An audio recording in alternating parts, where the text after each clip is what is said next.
You're watching Oilers Nation Everyday with Tyler Yaremchuk. Your one-stop shop for all things Oilers. Ladies and gentlemen, we got him. Victor Arvidsson returns to the lineup. Let's get into it with the lead.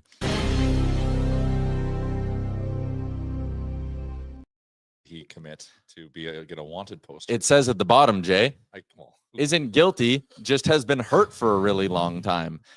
Victor Arvidsson back. Edmonton's most wanted man returns after a 15-game injury absence as the Oilers get set to take on the Bruins. Welcome into Oilers Nation Everyday, live from the Sports Closet studio. Check them out online, sportscloset.ca. Liam, I am giving you a task for the show today. What is it? Figure out how we're going to give away $50 to Sports Closet. Think about that while I tell the people that today's show is brought to you by Bet365. Download the app, use the promo code NATION. Whatever the moment, it's never ordinary at Bet365. Not dialed in today because I just pulled up my Twitter and my pre-show tweet that tells people what's coming up. Sitting in drafts. That's okay. I did some research on that. On my pre-show tweet? Yeah. And how many people it directs to the show? Yeah. 8? 1%. Come from Twitter. Come from Twitter. People just come right to YouTube for us. Nice. But it's a good alert. People see it and probably just go and type in YouTube instead. Yeah, well, I do include the link, but I see what you mean. Or maybe they see it on their phones, watch on their desktops. Maybe. I think I thought of my question. For how we're going to give away the gift card later? Yeah. It's something to do with the weight of a certain person's bat? Just the World Series batting average. What do you think? Oh, should I think of another one? So legally, how do I want to go about this? Listen, did Babe Ruth kill his wife? What are we talking about? You No. can't say for certain. All I can say is the death, it was labeled as suspicious. As a former police officer yourself, Yeah. I'm going to agree with the law on this one. You're going to say he didn't? Innocent until proven guilty. But did you know he batted? Should I say, or should that be our question? In the 1929 World Series. What did Babe Ruth bat in the Everyone 19... just has that one on Yeah. the dome. Yeah, right Crazy there. average. I feel like that shouldn't be our question. 600. Yeah. Insane. And after all the personal turmoil he went through earlier in the year, He did it for damn, I did not see this coming. Yeah. I'll think of something else. I'll pick up another question. Legally, I or tried to push for this conversation not to happen. Wow. So it's Kind going to of. happen. We had to talk about it. yeah, we had to talk about it. We don't avoid the issues. No. No, we We got to face them head on. Yes. That's the point of the show. You know who would probably have a good take on this? Stephen Brunt. No, I'm kidding. I will not ask Stephen Brunt about this, but Was he he will. coming on? Yeah, he's coming on 12:40. Nice. So Stephen Brunt's going to join the show. You know him from Sportsnet and from a million other publications. That guy has covered every event in sports. So we're going to talk to him a little bit. He's doing a new podcast with us, a little limited edition series. It's really, really cool. We'll have more on that later. Tyler Ennis is going to join the show at 12:15. Finally, someone on the show who's actually played in the World Juniors. I don't know. He did play in the World Juniors, though. He's going to tell us about some World Junior stories and more. 2008. The Tavares Eberle runs. Oh, so would he have been there for Eberle's Wow. goal? So was he there in Saskatoon? I think that was the Let's Saskatoon year. find out. Was that the year they wore those god-awful green jerseys? Oh, I Oh, there don't was know. A green jersey year, wasn't Yeah. That was before my time. I'm a 2010 World Juniors and beyond me. I didn't know what the World Juniors was. I didn't live here. I lived in England. Oh, yeah. FYI. Thank you. It is also a Sherwood Ford Giant Game Day edition of the show as Edmonton gets set to take on Boston. 5-game homestand continues to roll on for the Oil. I'm going to ask you guys a real Sherwood Ford Giant question in a little bit, but the boys are coming off a loss to the Florida Panthers. So far in the month of December, or I guess I could say, so far in the month of December, the Oilers are now 5-2. Slap a letter grade on how they've played so far this month, Jay. 5-2. Pretty difficult competition. I'll give it an A-. A-. Liam? I'm going to go dead A. Yeah, I was going to go A as well. I was even thinking, One more wins, definitely an A+. because even Vegas, that was the I'm 1-0 bringing game. recency bias in. That Florida flounder was annoying. Why? was Because it cost annoying. us a ton of money on the parlays. You know, I was looking at the cash out and I manifested that outcome. I Yeah, jinxed everything. That was a bad game. Well, from a neutral perspective, it was quite fun, It was exciting. but Until it both wasn't. teams were terrible, quite frankly, and for stretches of that game. Yeah, save percentage is good. I'll go A. All right. I think the Vegas game, they were the first one, should have scored, got a decent goaltending, I suppose, but didn't do enough. Maybe A- is the right answer. Because two bad games. Like A is a real strong. Yeah. Was there a bad? Well, Florida wasn't great, but Vegas. You should have won. Yeah. Yeah, you should have won. Okay. So A-, I think, is fair. All right.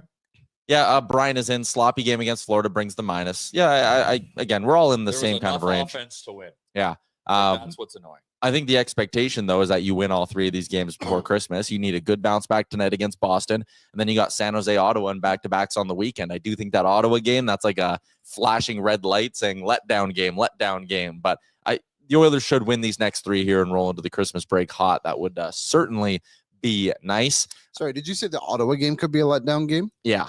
They've been playing a bit better, too, recently. Ottawa's in a playoff spot. Yeah, so I can see what you mean, but you just hope you get a bad Ottawa, I guess. Two surprises from around the NHL is when you go sort the standings by points percentage, Ottawa and Utah are playoff teams. Isn't Pittsburgh like just outside of a Pittsburgh's playoff like a spot point too? back, yeah. That is, I think, the biggest surprise.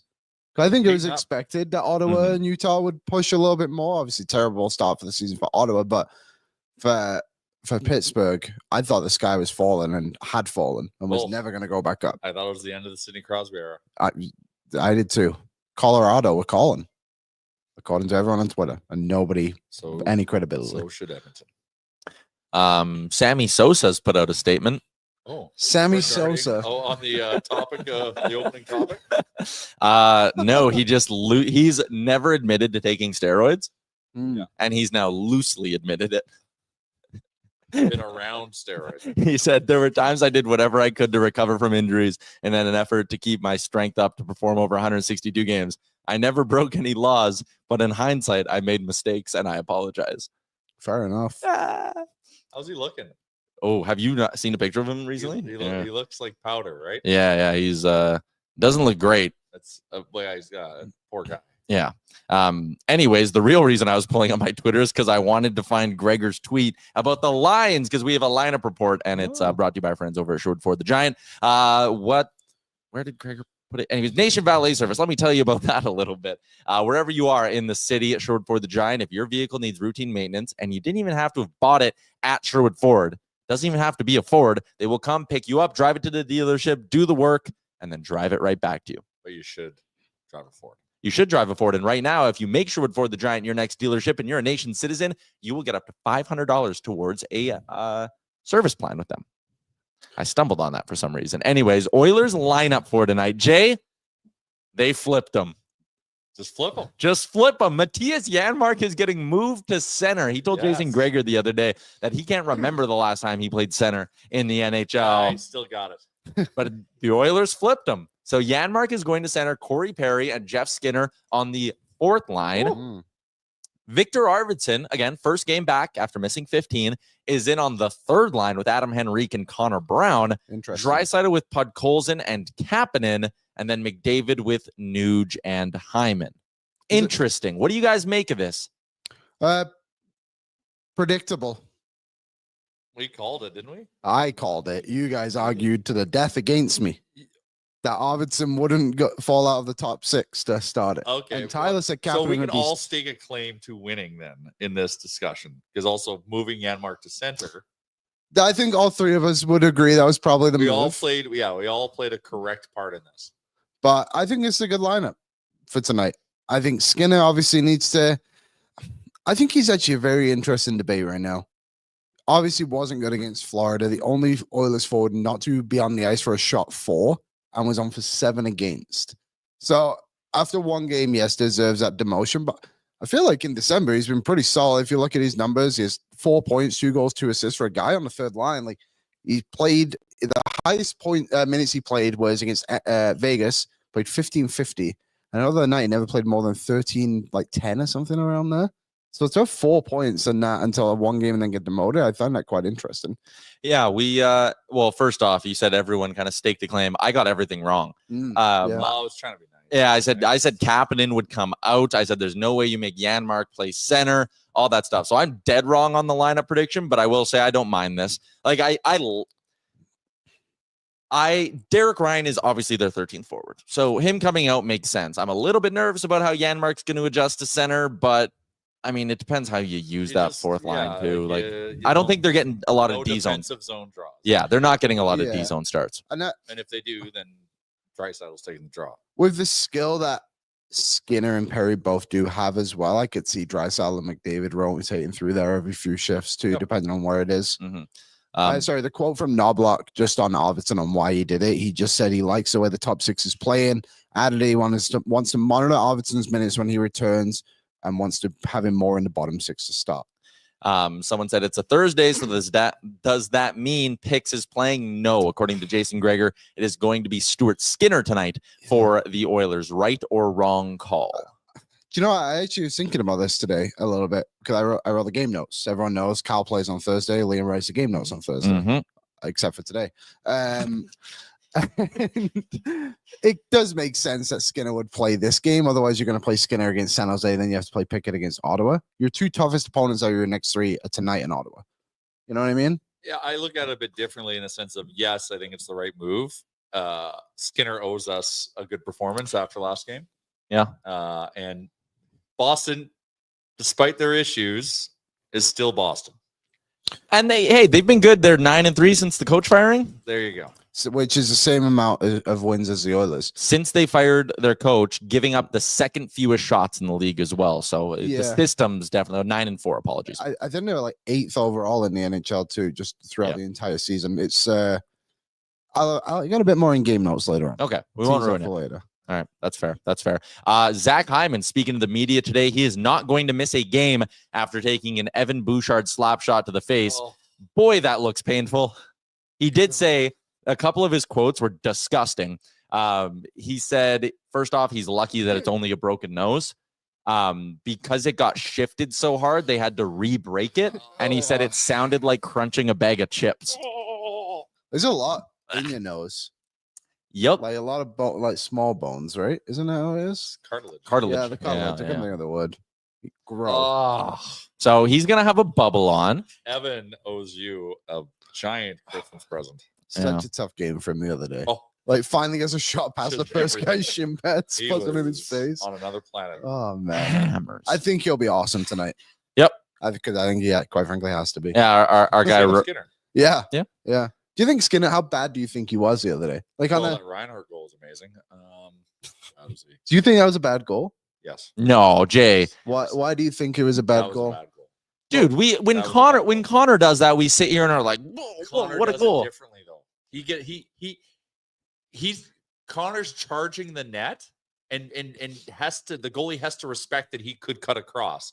Fucking our boy Reinhardt is against the wall essentially and behind the goal line. And he picked the spot. Oh God!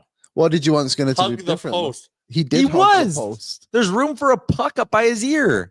The only thing he didn't do was press his. What he got, you guys? 753 is a great save percentage. I'm not saying he was good, but that's not the goal you have beef with. The Verhaeghe goal sucked. Oh yeah, no, I was just getting started. All right, okay. I don't have beef with him on that one. Oh, I honestly cannot see. I cannot see how you can have beef with it. Were you at the game? You were at the game, right? So actually, had a great angle. It was right below us. They showed an angle on Sportsnet. Oh, sorry, Amazon. I did that yesterday too. He is pretty. The only thing that isn't directly pressed against the post in that moment was his face, and he hit it right off the side of his mask. His mask popped off, or broke at the back, and then went in. I honestly do not know. I think it's a flaw in the way goalies are getting trained right now, rather than a flaw in Skinner. This is an old callback. Fighting Amish. Tyler, I thought goalies never got hit in the mask. Oh, that's a J thing. I'm now more aware to it. Yeah, and I want to retract and say, Liam, yes, you might be more right than me. On that. It is shocking. Okay. It happens a lot. Skinner got it twice last game. I know it happens all the time. So that was a terrible take by me, but I'm willing to admit it. There we go. I've been meaning to do this for like 2 months. Jay owns up to the goalie thing. Well, in a couple of weeks when McDavid banks one off someone else's head, we'll He walk does it back. different though. We'll walk He back does on it that. so different. He It's puts either it it's off either to the respect back. it's either to respect him cutting across or a pass that the Yeah. goalie has to pull and cheat off the post. There was no one for Reinhart to pass. We gotta to. get no one. Gotta in get that to the guest line. whole area. We spent too much time talking about Babe Ruth and Sammy Sosa. Well, that's on you because that was a terrible idea. More on that later. More on that later. Let's get to the guest line, brought to you by Star Mechanical, Edmonton's #1 plumbing and heating company. You can find out more about them online at starmechanical.ca. Residential, commercial, 24/7 emergency service. They do it all, and they do it well. Tyler Ennis, former Edmonton Oiler, former NHLer, joins us from a comfy lodge in Switzerland. How's Switzerland treating you? Are you still in Switzerland, actually? I'm actually in a small little ski town called Megève, France. So I'm in France right now. Ooh, interesting. Yeah, I feel like we talked about something French the other day, but now we I'm totally did. forgetting. That's where he met his fiance. Oh, They yeah. went on their first date. Are you a skier? Are you getting in some skiing? We came here to ski, but there's no snow. So it's just been basically just hanging out, chilling, nothing crazy. But the plan was to ski. So the plan has failed and we're waiting on the snow to come. Yeah, that'll be an obstacle. Your lighting is amazing. Thank That's you. great. That's a great look. I appreciate that. It's I tried to figure out the best way to set this up and here we are. So I'm trying my best.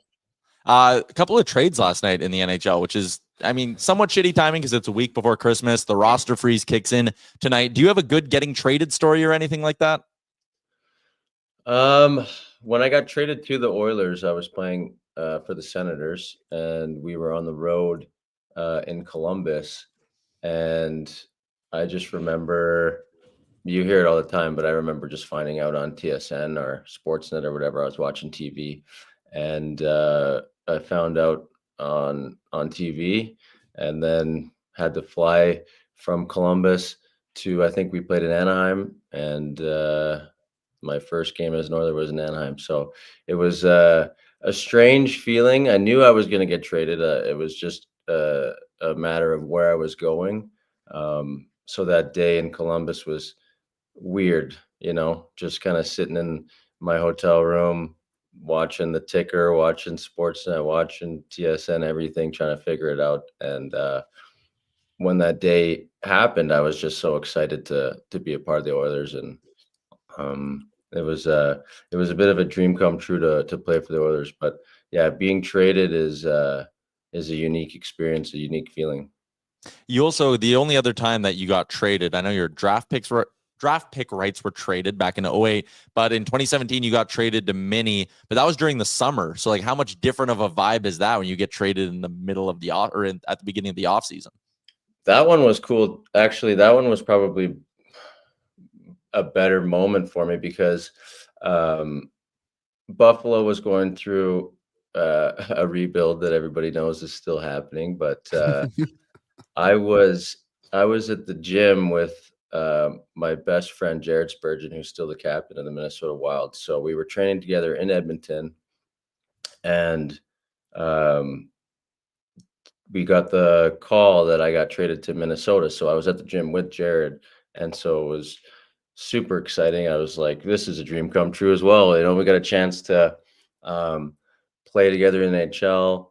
We grew up playing hockey together since we were like 5 years old. So that moment was special. Didn't turn out the way I wanted it to. Had a pretty bad year in Minnesota, but that moment specifically was cool. Kind of was downhill from there, but it was a good moment.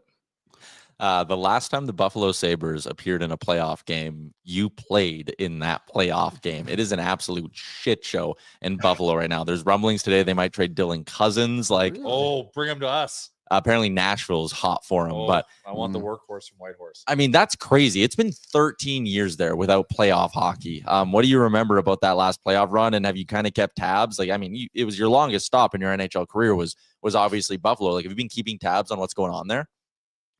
I definitely have, because Buffalo, like you said, it was that was a place where I spent my most time there. I was there for 8 years.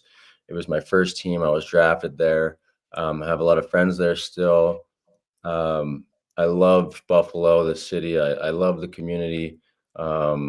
I mean, the Bills Mafia has become, a huge thing. But I remember going to games before the Bills Mafia was a thing and seeing like, what is this? This is crazy. These people are out of control, and but they are just great human beings. Like they just like the Bills, they like the Sabres, they like sports, they like chicken wings, they like beer, and they're blue collar and they're great. So um, it's tough to watch what's happening there. The East is so tight that if they go on a bit of a heater, they still have a chance. So we'll see what happens, but hopefully that uh, the Sabres can turn around. But it's nice they have the Bills to fall back on, and they're having a lot of success. And I got a good feeling about the Bills this year for sure. Fucking rights, go Bills. I think they'll lose to the Lions in the Super Bowl, but that's just my thoughts. I wanted to flip it to the Oilers a little bit. Victor Arvidsson is returning to the lineup tonight. I think he's been out, 5 weeks? Maybe a little bit longer than that. He's missed 15 games, whatever it's been. How difficult is it for a player to get back up to speed in the NHL? I guess it depends on how long you've been out. So if your injury is, months, it can be tough because conditioning and just rehabbing an injury is difficult. Timing, if you, had certain line mates at the time that you were rolling with, and then you come back and the team looks different, it could be tough. I think it just comes down to basically focusing on what makes you a good player. So for Arvidsson, I think he's gonna try to get in on the forecheck, play gritty, play tough, be a pest, get to the net, and really just try to get the pace back as fast as you can. That's probably the toughest thing, is just the pace initially. I don't know if I'm misremembering. Were there ever points in your career, junior NHL, where you were flipped to being a centerman? Yeah, so when I was drafted to Buffalo, I was drafted as a winger, and then they wanted to like kind of have their prospects try center or at least be able to play center. So I played center in the minors my first year, and then I got called up with Buffalo, and I was a winger, and then for like a year I was a centerman. So I played center in Buffalo for like a full season. And I liked it. I was just bad at faceoffs. So we were having this debate about Matthias Janmark. He hasn't played center. I think he told Gregor like since his rookie season or whatever. And the Oilers are flipping him back. And we had the debate a bunch of times. You were saying just flip him back to center. It's like riding a bike. He can do it. And I said it is very, very difficult. And I don't think it's that easy. Where do you come out on that? Do you think with a guy like Janmark, you can just flip him back to center here and it'll work? Or do you think there'll be some growing pains? I think, well, he's slotted on the fourth line center spot. So I think that he'll be fine there. I think if he's had a history of playing center, he's a great player. He's fast. He's responsible. I think that slotting him at center is a good move. I like it. I mean, as long as he's in the lineup, it's good. So I'm cool with that. I'm cool with him at center. Next area I wanted to go to with you was World Juniors. This is our last chance having you on before Christmas. Christmas means World Junior time. You got to play that 1 year. It was the one in Saskatoon. That's right? It was Saskatoon? No, it was in Ottawa. Oh, you were the next one in Ottawa. It was the 09, year after. Yeah. So you were the year after the Eberle goal against Russia, and that 09 year. He also was it? That was my year. That was your year. What were some of your memories of even just competing for a spot on Team Canada? I mean, looking back at those rosters, there has always been, or at least for the last 10 years, there's a pretty big, I won't call it an anti-WHL bias, but Liam, covering the junior leagues, it is harder for WHL guys to make those teams than OHL guys. But what do you remember about going to camp and spending Christmas at that World Juniors? Yeah, so I was the same as you guys. I watched World Juniors religiously. Growing up at Christmas time, it was always on TV. Our family always hosted Christmas, and we had our extended family there. We had, everybody, 30 people in the house watching World Juniors. So for me, just, the process of making it, you kind of get lost in just the competitiveness and wanting to make it so much, and your junior season, and all of that draft stock, everything, but when that moment comes and you get to sit back and realize that you're one of 20 kids that are playing for Team Canada, it was a really special moment. For me and for my family. It was in Ottawa, like we said. I was pretty confident I was going to make the team because I was having a really good season, and also Willie Desjardins was an assistant coach, and he was my head coach at Medicine Hat. So I had a good in there, and I had a really good summer camp. I had good camps. I was pretty confident that I was going to be there, but just just making that team is so cool. And I look back now after, a pretty long NHL career at that moment, and it was really special to win a gold medal. Obviously, the highlight was Eberle scoring with like 5 seconds left to tie Russia, because heading into that tournament, it was in Canada, and Canada had won 4 straight. So we were like, we need 5 in a row. There was some pressure on us. And I remember before that goal went in, there was a Russian player that he had a chance to end the game with an empty net, and he didn't skate it like past center ice. He iced it. And that was wild because obviously we know what happens, and Ebb scores to tie the game, and then we really didn't look back after that. But I remember sitting on the bench and just being so nervous and so disappointed that we might be a team that doesn't continue that gold streak. And obviously stoked when Ebb scored, and we went on to win the gold. So dream come true, and I'll be trying to watch the games over here in Europe for sure because love World Juniors. Who are your line mates? Jamie Benn and a guy named Brett Sony. Oh, Brett Sony, I remember him. Yeah. He was legit. That you guys also had that crazy New Year's Eve game that year. I'm just looking at the box score where it was 3-0. The Americans jumped out on you guys, and then you started the comeback, and there was that Chris DiDomenico, I think it was going by the bench, celebrated goal, and he got clipped with the high stick, and you guys, I think, buried him on that power play, and then you got a 5-minute major power play. Like that game, when I think of the World Juniors, that is always the one that stands out to me. It's not a medal game, but I remember being, again, I was 12 years old, I think, and so dialed in. That was like the prime of my World Juniors watching, and that comeback on New Year's Eve was unbelievable.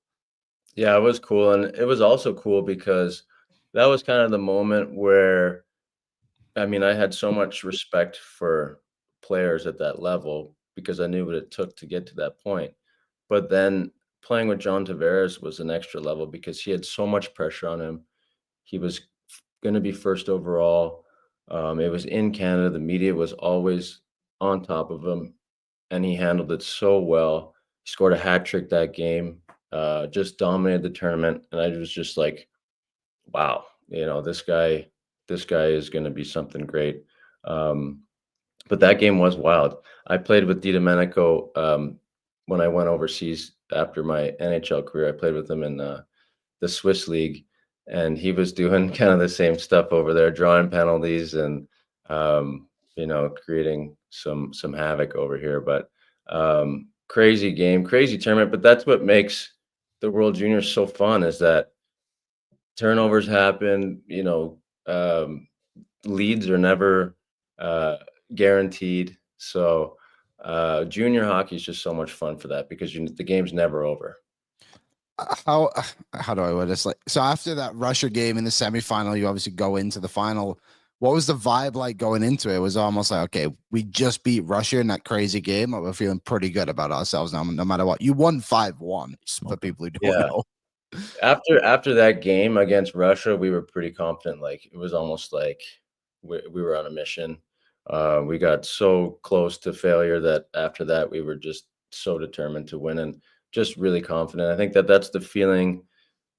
That's the kind of the special feeling when you have great teams, is that just that knowing you're going to win. And we definitely had that against Sweden in the final. And it was pretty anticlimactic because we kind of dominated that game, but the yeah, the real tense moments were the Russia game and that New Year's game against the States. But yeah, I'm stoked to watch Canada. Hopefully they do great.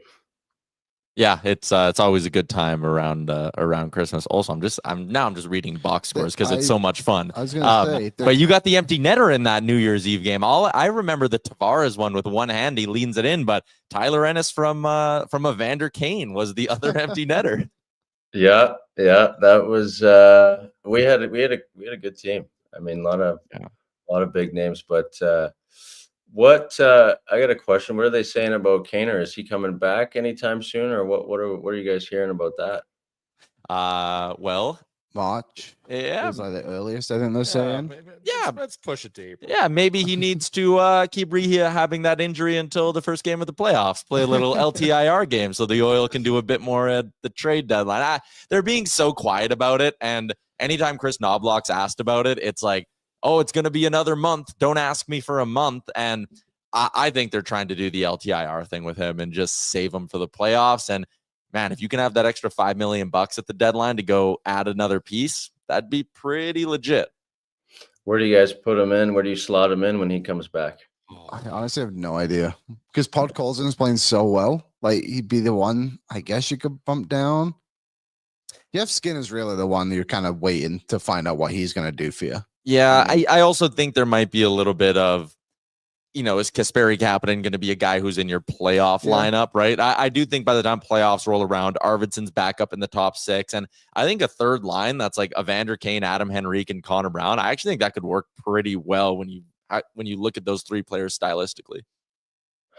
I played with Cappy in Toronto, and he was really good. So I think that's a really good pickup. I haven't seen much, but he's playing well because he's so fast and plays with energy, and they needed some speed when they lost, the guys in the offseason. So Cappy can provide a lot of speed. Has he been playing well? Yeah, he's been playing well. I mean, just from the stuff I've heard and read about him from his other stops, like I think the book on Kapanen is he comes in, gives you a burst where he's like unreal, and then not disinterested, but that can kind of wane at some point here. But my hope with Kapanen is that we don't get that dry spell from him, because playing on a legit contender and playing next to Leon Draisaitl, like, that's got to be a big motivator for a guy who was put on waivers. Yeah, and he's played with superstars before. He played with Matthews in Toronto, and I think just replacing some of that speed is key, though. Like Holloway played with speed, McLeod played with speed, so having Cappy there is important. Even if he's not producing as much, just to have some energy and speed through the neutral zone, I think is good to have. Hopefully, he can continue to play well. Yeah. Tyler, appreciate your time. Enjoy France. Too bad you didn't get any snow, but have a good Christmas, and we'll chat with you in the new year. Thanks, guys. Appreciate it. Have a good Christmas. Yeah, See there ya. we go. Former NHLer, former World Junior star Tyler Ennis, point per game in that tournament. That World Juniors is that was the peak of the World Juniors for me. It has never reached that point. the only The Halifax one was electric. Halifax was good, though, the recent 2-2 one. train. Oh, that was like that was 02. No, that was like 02. Yeah, 02, 03. The one recently where Mason McTavish cleared the puck onto the line and Canada went and scored. That was a cool That was moment. electric. That was Cool the moment, but dark- it was in the middle of summer. Was that the summer one? Yeah, I worked that. Oh, I don't Oh, even yeah, you did. remember. No, it was. Yeah. was it? Yeah. Oh, and then there was the It one. definitely Dylan Gunther had the game winner and he didn't take off his gloves. Oh yeah, Yeah, so that one was kind of lame. The Jaden Schwartz one is one I remember a lot. really. Because Canada had a big comeback against Russia and then too, but I don't think they won. Oh, you're thinking that was Calgary, Edmonton, and they were down 5-1 to Russia in the third period. Mark Stone was on that team He too. was, yeah. And- Sixth round pick. And they turned on the Jets, and it was I want to say there was like 12 minutes left in the game, and they Yeah, went bang, bang, bang, and it was 5-4, and then Mark Stone fired one and it hit the post, That's right. Yeah, and he I did. remember being so upset after that game. That was like the first one I ever watched. So that Mhm. one sticks with me. The other part about that Russia game that we were talking about with Ennis is, do you remember when the scoring was? Like they basically, Russia scored like 46 minutes into the game, then Canada scored 47, then Russia scored with 3 minutes left, Canada scored with 5 seconds left, and then won. Pretty Yeah. insane. I never knew that about that. Yeah, Russia got that lead late, 57-40. That is crazy. And yeah, Ennis talked about the missed empty. 57-40. Yeah. Yeah, so with 2:20 left in the game. Yeah, they scored to make it 5. And then Eberle had to tie it up. Abs was so clutch. He was so sick in those World Juniors. Even the next year, remember he scored a late one against Team USA. That must have been Saskatoon. I was at that game. Oh, when he tied it late and then John Carlson won it. Yeah, it was disappointing. Yeah, that would have been disappointing. But it was exciting until that point. Yeah. Southpaw says I was in high school for that World Junior. So much excitement. I feel like that's always the peak from like when you're 12 to like 18, 19. That's when you're like the most. Oh, you live and breathe it, right? Yeah. You live and breathe it because you can identify with them, right? Yep. Because they're similar age or slightly older. Yeah. A lot of them went to I went to high school with where the Oil Kings went to high school. So Griffin Reinhardt and like Curtis Lazar, when they were on their World Juniors teams, they were just gone. And then they came back after you just watched them on the TV. Yeah. Where'd they go? World Juniors. Oh. You know, I remember Griffin Reinhardt got like a 5-minute major when they were in like Czechia or something like that, and Canada did not medal. Yeah. That's a tough one to come back to. Booed him. Yeah. Oh, or was that that was that weird year in Finland. Yeah, and Canada didn't medal. And it was the first time in forever. And they played in like a really weird rink. And I remember in the quarterfinal game that they lost to Finland, there was a play. I think it was Dennis Cholkowski. Remember him? Yeah, I do. Yeah. He was first round pick. He was on the Detroit. wings. Yeah, Detroit. He got a clearing the puck out of play penalty, puck over the glass penalty, while Canada was shorthanded because the rink was like smaller and the glass was lower, and he fired it from his own face-off circle down the ice, and it went like over the net and over the glass. And they were talking about how messed up the rink was, and he got a penalty, and I think Finland scored like 2 goals, and it was just over. But yeah, that was a really disappointing one. Anyways, maybe we'll talk some more World Juniors next week when we do our Christmas episode. Let's dial it back in to the Oilers here. Sherwood Ford Giant Game Day edition of the show, which means we have a Sherwood Ford Giant question that I want to throw your guys' way. Let's go around the NHL for this one. We saw a couple of trades yesterday. Capo Caco goes to Seattle. Will Borgen, who was kind of rumored and rumbled as a potential Oilers target, he goes to the New York Rangers. And then we get the move that the Nashville Predators have traded Alexander Carrier, another guy who was kind of brought up as a potential Oilers target. He goes to Montreal for Justin Barron. Are you nervous about the number of defensemen getting traded right now? No, because I didn't want any of the ones that were traded. So I'm totally fine with all that. I actually prefer it this way. Totally. Get rid of the bad ones, keep the good ones on the board, and the others have a better chance. Kako is such an interesting player, right? Yeah, like, I mean, I bet you he does well in Seattle. I bet he's well, he's with 8-2 or EI Tolvanen. Fellow Finn. Yeah. My thing with him, he's never even really shown a sustained flash. Like the Oilers take their chance on Podkolzin, and you can look at Podkolzin's rookie year and be like, oh, damn, like 14 goals. He kind of did it once. Capo Caco, it's never been there. He had the 1 year, didn't he? And that was kind of it. He's been in the league for 6 seasons now. This isn't, again, like comparing it to like Podkolzin. Podkolzin had the 1 good year, never got it back, but it's only like his 4th season now.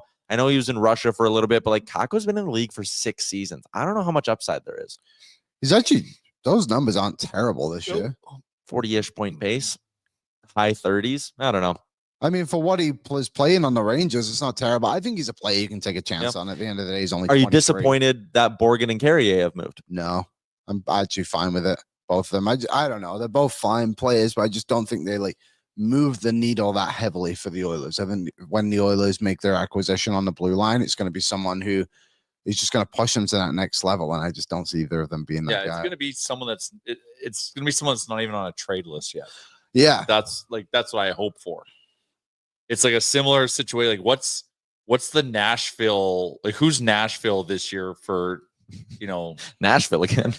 Well, are they? And Carrier was the guy with term, right shot. Played with Ekholm before. Else. Carrier's name's already been mentioned. Yeah. So, but by this point in the Ekholm year, we were hearing Ekholm a ton. Yeah. And we were all just in love with Erik Karlsson at the time, but Ekholm was on Frank's trade board in November that season. Fair. So is there a team like, I keep looking at the New York Islanders and being like, if they don't, Mayfield's 32 and has 7 more years on a deal. I don't know if I love. It's only $3.5 million. So sure, those contracts are all nuts. Okay. Mayfield's more Kulak than he is. Is Pellich? He's a lefty. I like Pulak. Ryan Pulak, Western Canadian boy. Yeah. He was a Brandon Wheat King, I believe. He's got 6.1 left. He's got a ton of term. What kind of trade protection does he have? He has a no trade clause, full no trade. Yeah, it gives him control to go to a contender. Yeah, if he wants to go to a contender. Like That's a guy. It would cost so much to get that guy with that kind of term out of Long Island. What's his number? 6? 6.1 UFA in 2030. So he's got like 5-6 more years. Oh my.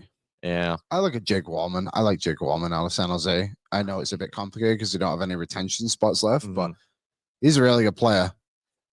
And plays his left shot, plays the right side. You can just flip him. What if Montreal, now that they have Carrier, who's from Quebec City, by the way, now that they have Carrier, what if they're more open to trading away Mike Matheson? I gotta watch Matheson a bit more. I think. I don't know. It seems like not long ago he was just a throwaway guy. He was, yeah.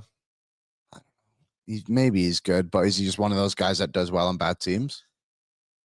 You know what I mean? I get what you're saying. Yeah, like he scooped up a ton of power play points that one year in Montreal when he really kind of got himself back on track. So and he was on that Florida team that wasn't very good, and he was good there. He went to Pittsburgh, and isn't that where he kind of became the toss guy? Mm-hmm. I honestly wouldn't have that much interest in him. He's a good player, but I don't think he's for us. I want a guy who's just going to come and shut things down. I want Adam Lawson. See, I want a puck mover. I want a puck mover. Well, yeah, I want a bit of both, but they need to be able to play with a puck. But that's why I look at Wallman. I think he can do a bit of both. Mm-hmm. That's my take.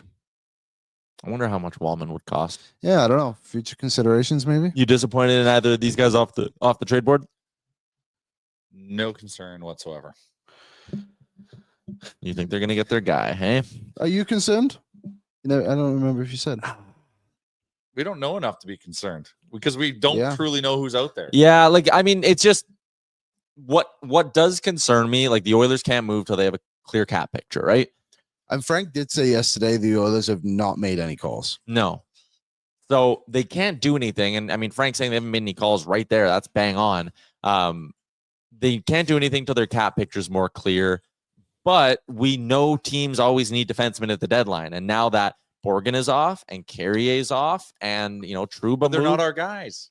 I know they're not our guys, but I'm worried about what it's going to do for the market and the price. Fowler goes. Maybe a positive side of it too is maybe the East opens up a little bit, and the top and the bottom kind of spread out a bit more, so they become more sellers in the East. Yeah, I'm worried. I'm not worried because of these guys. I'm worried about the market and the number of available defensemen getting smaller, and that driving up the prices. So that's where my concern comes in. But again, I like Carrier because he's steady. Like he doesn't do anything. He's not great at any one facet of the game, and he has no deficiencies. Like he's just going to come like he did in Nashville. He'll give you 20 good, quiet minutes. And everyone knows when players leave Nashville, they just get better. Mm-hmm. It's become a common Kiefer Sherwood in the lead. Kiefer Sherwood, Ellie Tolvanen, Dante Fabro, Matthias Ekholm. Yeah, that is crazy. Matt Duchene. Mm-hmm.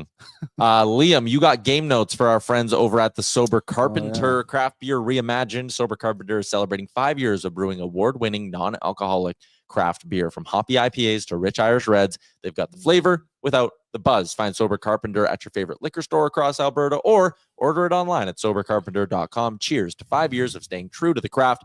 Sober Carpenter, crafted for those who sip differently. Give me some game notes, Liam. Yeah, I got a few. Nothing like too crazy about this Bruins team right now. Obviously, the story is they just hadn't played well all season, and Montgomery got fired. Now it's Jim Sacco, I think is how you say his name. Joe Sacco. I should probably get that one. Yep. Jeremy Swayman obviously sat out most of the summer and signed 2 days before the season started.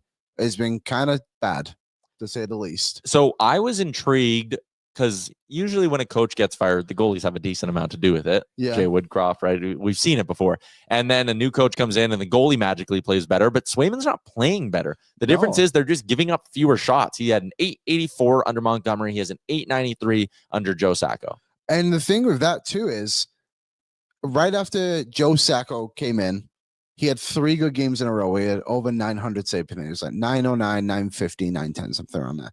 Since then, 6 games in a row, he only had over 900 twice, and they were both like 901, 902. So he's just not playing well at the moment. And the thing, like I wrote in my game notes too, the others don't need to get a ton of shots in him because Boston aren't giving him up, but he's giving them up. So the Bruins aren't scoring a lot of goals either. They're they score some of the fewest in the league, under 3 per game. Hampus Lindholm won't be playing because he broke his kneecap. Gross. Yeah, against the St. Louis Blues on November 12th. The third line, Trent Frederick, Mark Kaselik, and Justin Brazeau. Oh, they'll be feisty. Yeah. Justin Brazeau is the biggest of the three and just doesn't hit. He has 45 hits, but though Trent Frederick is second on the team in hits for the Bruins with 99. How many? Silly Pod calls us the most hits on the Oilers this season. How many hits do you think he has? 45. 45? 48. 70. Whoa. So Mark Kastelik is first on the Bruins in hits. So that's 128. You will feel that line. Yeah, they have not scored a point on this Western road swing. They're 2-2 on this road swing. They lost 8-1 to Winnipeg, 5-1 to Seattle, then beat Vancouver 5-1. Then that's when we got the Rick Tocchet quote saying how good the Oilers were, and then they won in a shootout against Calgary the other night. Needed a comeback, 2 goals in the third. Yeah, Good, so they're ready to come down again. yeah, the Oilers can beat the Bruins. The Bruins are just a name at the moment. Mulick's been in the chat talking about Mark Kastelik. Watch Kastelik. I think the Oilers should trade for him. We do know the Oilers want to add some size to their bottom six. Kastelik, who came over in the Linus Ullmark deal over the summer, 25 years old, right shot centerman, $835K, pending RFA. How old is he? 25. 25. Oh, yeah, you said that already. Plays for the Hitmen. Yeah, he's Western Canadian. boy. No, he's from Arizona.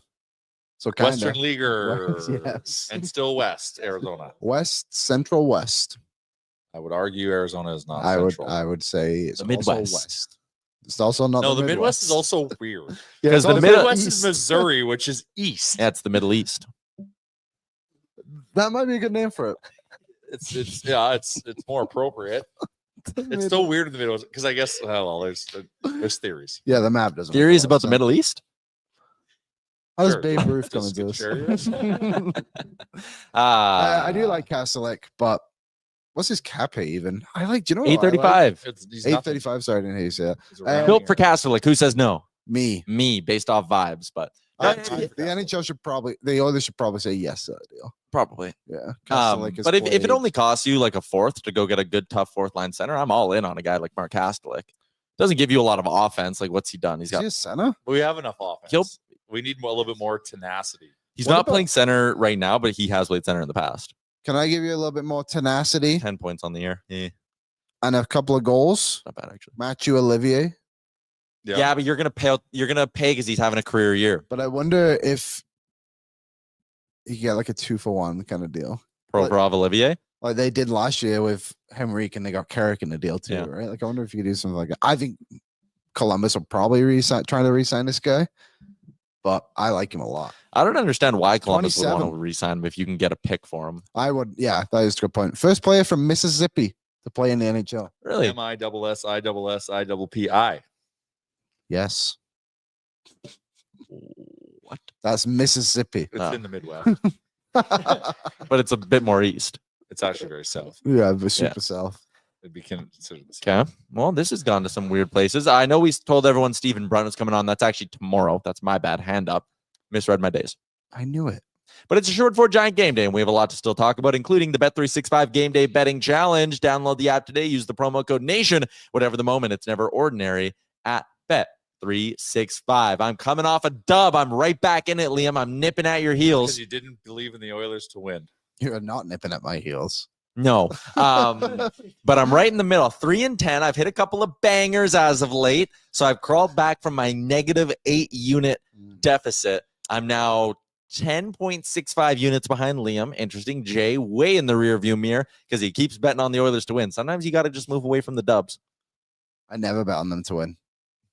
I only bet on Shame on Draisaitl. all of you. So let's get to today's picks. I'm up first. Evan Bouchard, 3+ shots on goal. Zach Hyman, 3+ shots on goal. The broken nose duo. I think there will be less shots at guys' heads, more shots on net. Evan Bouchard, last 2 games, 4 shots, 4 shots. He's getting into one of those zones. Hyman's been crushing this as of late as well. Give me both guys to go 3+ shots on goal, plus 200 on the payout. Liam. Draisaitl 2+ points, plus 120. I will keep hitting this until they make it negative. How could you not want to It's hit come down though, eh? I was getting it like plus 150 a couple of weeks Yeah. ago. Yeah. Power play point, I believe, is still good and juicy. Is Ooh, it? I don't Yeah, mind power play. I don't mind 7 power play o'clock. point tonight. I feel like power play should be able to get one. Draisaitl, by the way, has done this in like it's video game stuff, but he's done this in 6 straight hockey games. Future Hart, He is. Art, and Lady Bing winner. He's on fire. His shot props hit in 4 straight. Wow. Jay, what did you do tonight? Because I believe in this team. I believe too. I don't know. I think you believe in Leon Draisaitl, I sure do. which is okay. I'm going broken nose goal and Oilers money line. I wanted to get greedy with the puck line, but plus what's that? 250, 80, 70, 90? Can't see. 260. Plus 260. Tonight reeks of overtime for me. That's why I went money line. I Yeah. think the others will beat them up. This could be like 2-2 in overtime or 5-1 Oilers. Well, last season the games were. Do you remember it was 6-5 in overtime, and the others fought back in the third period, and then they went to Boston and won 2-1. So it could go either way. The power play points for everyone. Bouchard, everyone is just 1 point. Bouchard plus 210, Draisaitl plus 132, which is interesting. Hyman plus 250, McDavid plus 110, the Nuge plus 300. Ooh, I think Nuge power play point is nice. Also, Hyman power play point is nice. Yeah. Hyman has it now. Did he get one last game? Power play? Did they get a power play goal last game? I forgot. I'll let me Hyman look. scored 2 goals. While you look up that fast fact, why don't we get to some more fast facts from our friends at Sherwood Ford the Giant? Hey guys, it's Louise here. Did you guys know that in December, the Oilers had the second most amount of goals per game in the entire NHL? Woo! Since returning from injury, Zach Hyman has 7 goals in 6 games. And despite having a broken nose, he's still playing tonight. Go Oilers, go! Keep an eye out for Leon Draisaitl tonight. He's got 7 goals in his last 8 games against the Boston Bruins. Let's go Oilers. He's There you go. skated. He was skating in the parking lot. It's mean on those streets right now. Out I on like those it. Streets. I like it. Let's get to some keys to victory for our friends at Sherwood Power Sports and Marine. Hit the trails this winter, the waves next summer. Home of the $50 bi-weekly ATV, $105 bi-weekly boat. Hockey fans helping hockey fans right in the heart of Sherwood Park. Boys, keys to victory. What do you got tonight? You go first, Jay. Tighten it up, boys. Yep. So I'm going to say tonight is goaltending. We need above 900 goaltending tonight. It is going to be a requirement to win this hockey game. Do you remember that stat? Yeah. I'm sure it's Sportsnet put it out. Like Stuart Skinner, after a loss, his save percentage is like 920 or something like that. So hopefully we just get. Then Stu wins us the game. Stu wins us this game. I'm not putting all of last game on you, but there's a heavy weighting. At But just win us this game. At 5v5, that was the fewest scoring chances against, according to Natural Stat Trick. That was the fewest scoring chances against they've allowed in 1, 2, 3, 4, 5, 6, 7, 8, 9, 10, 11, 12, 13 games. Isn't interesting? I was going to disagree with you on the goaltending until I read that. You will not accept the goaltending comment, but you'll just shit on Janmark any chance you get, despite him being so fantastic. Flip him. No, he's getting flipped tonight. I kind of agree with you. Stu needs to be better tonight. I don't hate the idea that they're giving him a chance to bounce back. If Edmonton can play in front of him similar to the way they played against Florida, then it should be all right. But tonight. he will. Stu will. Like that's why why they're starting him. It's not just I'm not shitting on Stu. I was disappointed in last game, but he's coming back this game. So win us this game, Stu. Yeah. McDry says was last game not the first loss we've had scoring 4+ goals. Probably. We don't score that a lot much. Well, we're starting to now, but Liam, did you give a key to victory? No, I did not. I Well, will why do don't it you right give me now. My key to victory: if Jeremy Swayman is allowing so many goals on so few shots, maybe actually shooting more is the answer, because then you could get more goals. So my key to victory, or it's the fact that he's not getting enough rubber. He's thinking about every shot. So maybe pick your shots. 22 shots at 5v5 last game for the Oilers, 4th fewest they've had in a hockey game this season. So I agree. More pucks to the I net. think they'll ramp it up tonight. I think all 4 of those lines can be very offensive, especially if they do go with the rotation of maybe a Draisaitl, McDavid on that 4th line ever so often. So for me, I think the offense guides them to victory. Janmark goal tonight. Ooh, Jay, as a center. Yes. Okay. Bob Stauffer made a good point the other day. I heard him talking. I wonder how much. What did he say? He said, I wonder how much that bubble affected Hyman at the end of the game. Because remember, he had like 2 really good chances. He missed on both of them. Of course it has an impact. Yeah. It's such a weird feeling. I would imagine. And Yeah. also his nose is exploded. So there's that also would be a carrying very that weird pain. feeling. Like that's All right, let's get to a couple of comments to wrap up the show, brought to you by our friends at Odd Company and the all-new Nation Beer, a crisp, clean lager crafted for not just game day, but every day. Find it at your local liquor store. Look it up on Liquor Connect to find one near you, or just go right to the source. Odd Company has 2 spots in Edmonton, downtown and Ritchie, and the Ritchie spot has some of the best pizza in the city. It is so good. It is awesome. they got And it'll great food. fill you right And a good up. TV setup, actually, too. You can go watch the game there. Yep. It's a Good great game spot. Great spot. I love it in Um, the summer. They have such a big patio. Oh, that patio is insane. I also love the Oliver location for their patio in the summer. Yeah.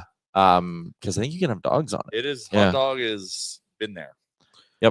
All right, let's do a few things here. First off, super chat. Shout out to QF Pro. Expecting a big bounce back from everyone. Less emotion tonight. The thing I want from the team is to not let the refs dictate their play. The officiating was god awful last game against Florida, but I do agree with you that the team can't let that get to them. So thank you for the super chat. Super chat in support of the Ben Stelter Foundation. Anytime you guys donate to have your comment read on the show, we take that money and send it to our friends at the Ben Stelter Fund. So they're doing great stuff over there, including they're doing a tournament, Ben's Cup, coming up right away. AB, you've been talking about that on pre-gaming a little bit? Yeah, a little bit. So it's coming up at the end of the month here over Yeah. Christmas break. I think we're going to go down and shoot a bunch of content, kind of like what we do for the brick tournament. Oh, yeah. I mean, it's a youth tournament, Yeah, so obviously. yeah. There is one that I know my beer league partners up with the Ben Stelter Fund for I think it's in February or something like that. So they do like an adult version of it as well, which raises a ton of money every year. A bunch of good stuff with the Ben Stelter Foundation. Rusty is in. Swayman is vulnerable. Get shots on net and pucks will go in. Yeah, like you kind of said, Liam, if he's given up a lot of goals on a few shots, Yeah. how many goals would he give up on a lot of shots? And the other side of it too is Boston isn't responding with many goals either. I know the last couple of games they've maybe found a few, but on average, if you can get that scoring going, they're not catching up. McDry is in. Was last game not the first loss we've had when scoring 4+ goals? I did look up. Yes, confirmed. McHigh and Dry. Jay with the Uggs is great. You shamelessly rock your man Uggs. And yesterday at our holiday Christmas party, when we were standing around the fire, I was just looking at you. I was like, fuck, his feet are probably so warm. I'm so warm jealous. and comfortable. I was wearing my New It's Balances. Ugg season. They look comfy. I will say that. They're probably one of the most comfiest shoes you could ever wear. Your feet don't get sweaty, though, wearing them inside all day? They can get hot. Well, not today, but yeah, they can get hot. You ever just kick those dogs off? Let the puppies breathe in your office? Woof. I just like to do that in general. Yeah. Hell yeah. I got some facts if you want to read that last comment. Facts or I'll do it. stats? Both. All right. You want this last comment read, though? Sure, may as well. All right. I know our priority is getting a top 4 D-man. Do we want to try and acquire Alex Tuck if the Sabres are selling? AB, flash up the lines again. He Like- can fly. He can, and he'd be really good. I'm not saying he wouldn't be. Also, he's a Buffalo native. I think Buffalo wants to keep him. But if Arvidsson eventually finds his way back to the top 6, and you're talking about planning for a playoff run where Kane is back, your top 9's pretty full. He also But has a 5. You make the no best trade roster list. you can, man. Cup or bust. You If own- you can get Alex Tuck, that is a boost to the lineup.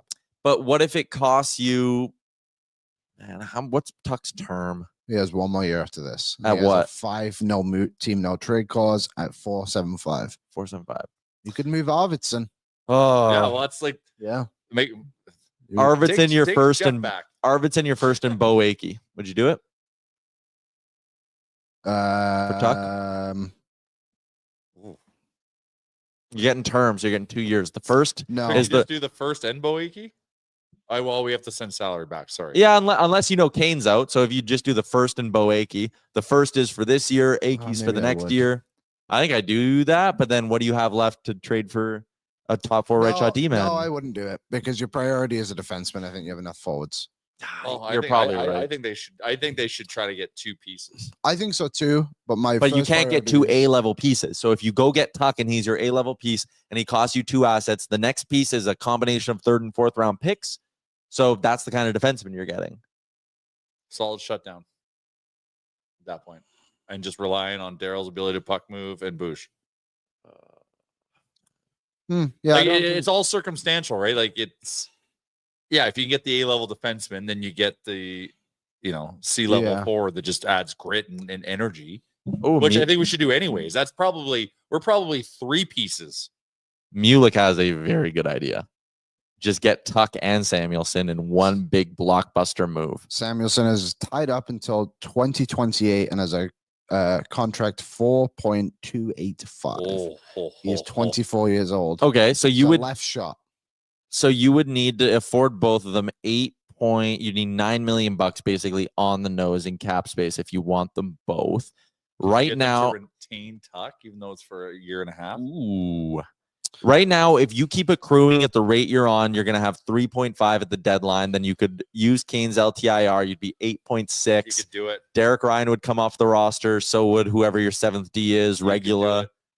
You could do Buffalo, for the record, have one buyout and retained spot, which is Jeff Skinner. Ring, ring. Hello, Buffalo. Man, I love that idea.